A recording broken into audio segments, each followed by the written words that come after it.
I remember hearing about a 10-year-old called Ben. And this young man, interestingly enough, he was quite angry as a child. In fact, he spent most days at school fighting. Monday he will fight, Tuesday he will fight, Wednesday he will fight, Thursday he'll take a break, Friday he's fighting. So we invited James along to our event this evening, which was about change in education. I was the person that wanted James to be there and I wanted him to really kick off the event. The reason for that is because I've seen him present. He did a keynote speech for our students at school and his style of presenting is absolutely fantastic. So he's presented alongside the key secretary for the Department for Education and has really held his own in that forum.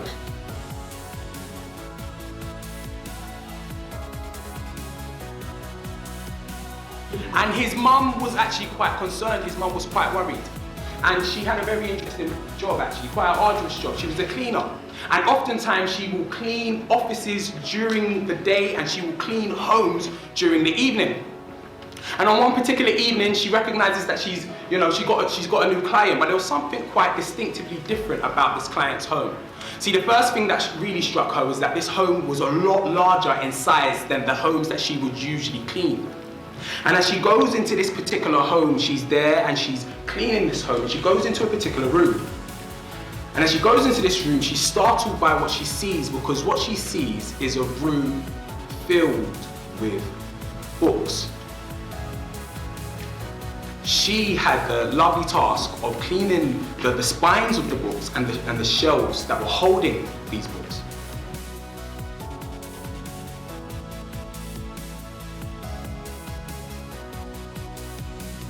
Is that there's a game-changing difference between change makers that just adopt one of these fields in comparison to change makers that adopt 4 or more.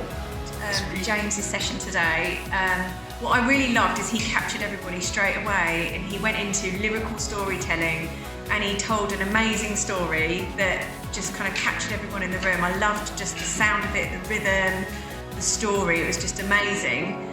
But what was really powerful was he asked us some really good questions afterwards that made us kind of think about the dots we join in our own heads and the assumptions that we make with our unconscious bias as to what was actually happening in the story and what were the visual images. So I thought that was hugely powerful. She did. She went to go and speak to the owner of the house because she was like, I've spent all of this time cleaning all of these books. I want to know if you actually read them. So she goes to him and she says, so these books, have you read these books? And it was his answer that essentially changed the trajectory of her life and that of her son. He looks at the same books and goes, most of them.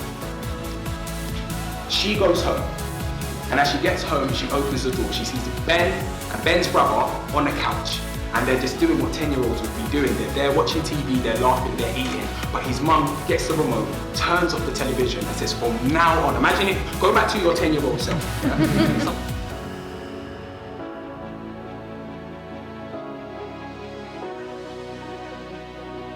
Longer than others. No, I'm playing. But listen, she turns off the TV and she says, from now on, you're to watch 1 hour of television a week.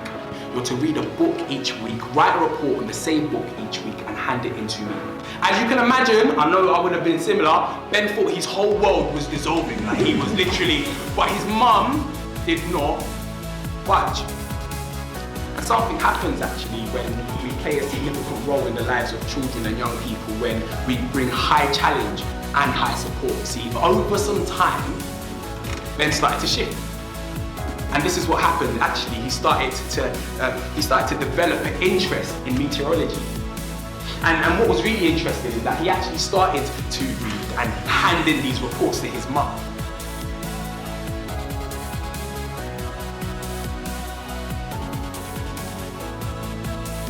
Fast forward about 15 years from this point, he goes on to become one of the first doctors to successfully separate Siamese twins that were joined at the skull. And not only does it stop there, he was able to teach other doctors how to undertake the same surgical operation. So I think the first thing that I'm really excited about right now is that it's always great when we're invited in to address students around academic aspirations. We love doing that. Or when we're invited in to work with staff teams around team culture.